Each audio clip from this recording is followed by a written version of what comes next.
भक्तासाठी सगळ्यांनी हाताने टाळी आणि मुखाने नाम श्रीराम जय राम जय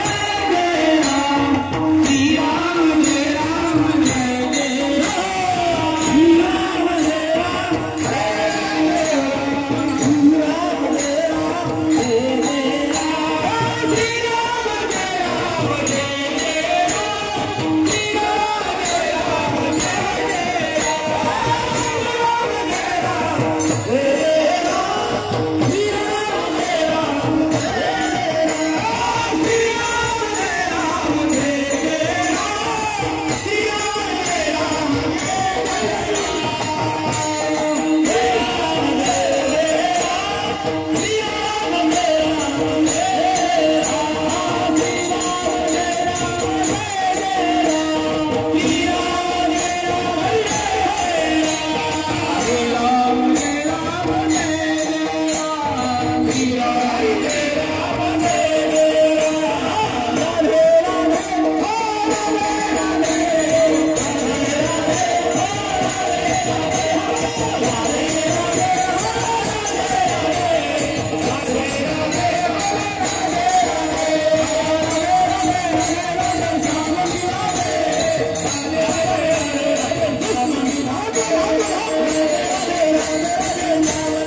Thank you.